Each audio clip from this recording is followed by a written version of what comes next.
Joining me now is energy expert and author of Fossil Future, Alex Epstein.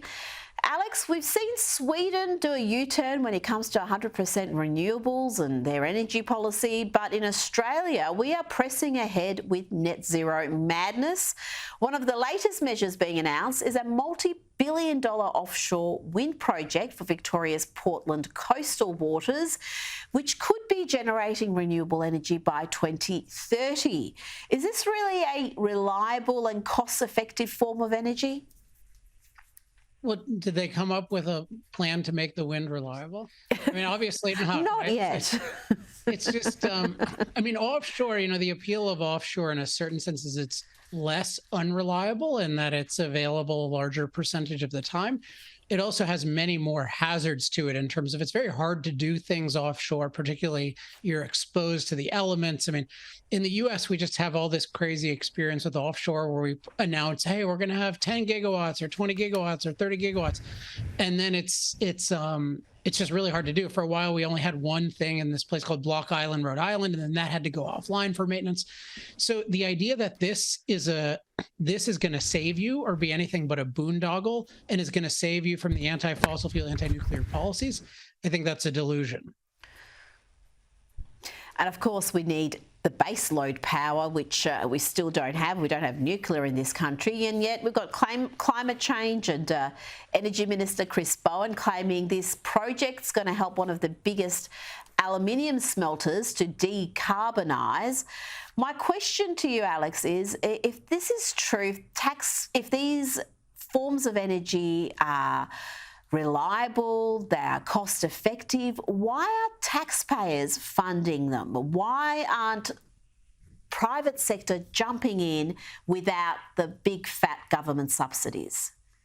I mean, the question really answers itself. I have a thing in the works kind of refuting all the myths on solar and wind, but just anyone can see by common sense what you're saying, which is if you actually have a superior product, you don't need the government to force it on people. I mean, if someone has a competitor to the iPhone, we would never say, oh, let's just give them some $10 billion in subsidies. And they claim it's cheaper and better. Why don't they just do it? And the issue is it's not actually cheaper and better, and they already have huge preferences, but they want even more because they're not actually delivering a comparable, let alone superior product.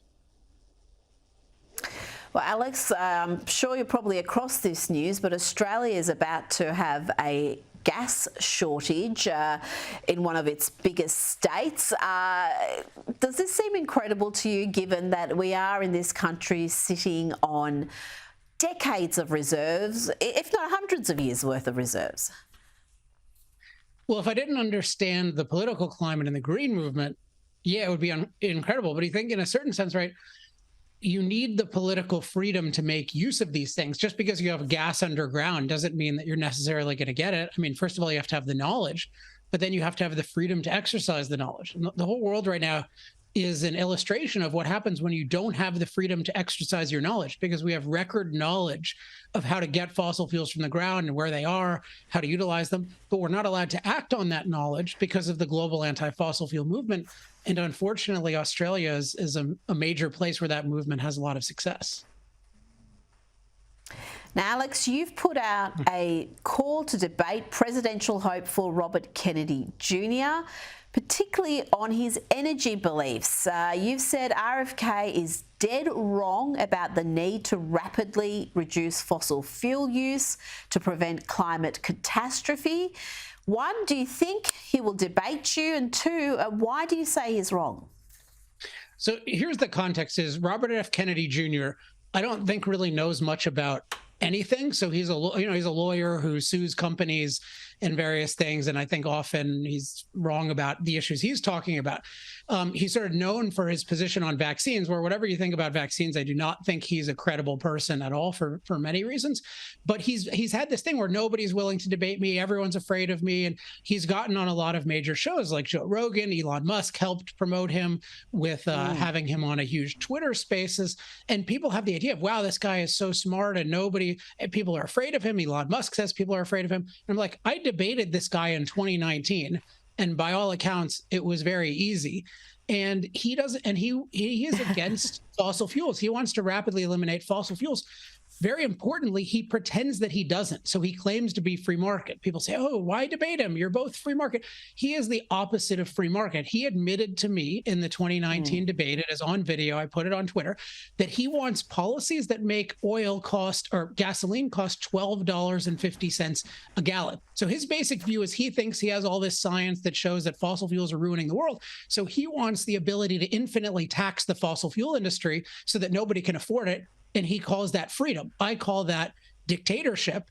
And I think it's the opposite of freedom. And given that everyone is talking about debating and Joe Rogan wanted him to debate, I think, hey, let's have a no time limit debate. I got to debate him maybe 90 minutes last time. In my view, he got saved a lot by the moderator. Let's have an open debate where we can really go into these. I believe it'll show the world that his energy policy is deadly. And I think it'll also show them something about his thinking methodology and credibility, which I think will extend to other fields that I'm not an expert in. Now, you did get him to admit his green agenda will drive up gas prices. Have a look. What should a gallon of gasoline cost? Because in Europe, it's something like, I don't know, $10 a gallon, so it's already about twice what we pay. And yet, solar and wind have not dominated there. They haven't revolutionized there. They still use gasoline. So there's a question of basically what he's saying is not that he has a really cheap way of producing energy or that there is one on the market. He's saying, let's make fossil fuels unbelievably expensive. If we have to go to Saudi Arabia, punch holes in the ground, bring up the oil, refine it expensively, we ought to have a price of gasoline at the pump that reflects all that cost. If you did add all those costs of oil, yeah, gasoline price at the pump would go up to $12.50. Higher gas prices. I can't see the American public embracing that anytime soon. Well, notably, now, I'm glad this has been revealed because nobody knows this. Like, imagine he was campaigning. Imagine on Rogan he had said this. So he just uses this mumbo jumbo about, oh, negative externalities, pay the real price and free market. And so I nailed him down, and people need to know this, and he needs to explain it. He claims everyone is afraid of him, and he's willing to debate. Well, time to put your time where your mouth is.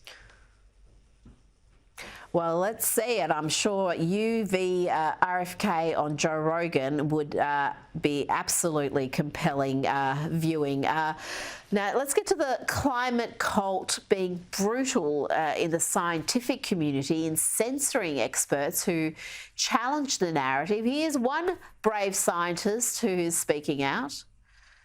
A number of scientists have lost their jobs over speaking out against the consensus. I'm a tenured faculty member. I'm pretty senior, so I could afford to do it. A lot of younger people who aren't tenured can't afford to do it. I hear from scientists all the time who say they wish they could speak out, etc. But they don't want to. They don't want to go through the kind of baloney that I've had to go through, and I can't blame them. What baloney is that exactly? Well, Google my name, and you'll see it. Yeah. Google Judith Curry, and you'll see what I have to put up with. Alex, is it the media or is it the scientific community that is behind this mass self-censoring? There are a lot of elements. Actually, this is, I talk about this a lot in my book, Fossil Future, particularly chapter 8, which talks about there are a lot of systemic variables that punish anyone for challenging the narrative of climate catastrophe. And there's a lot of causes, but you just think about all the government funding involved.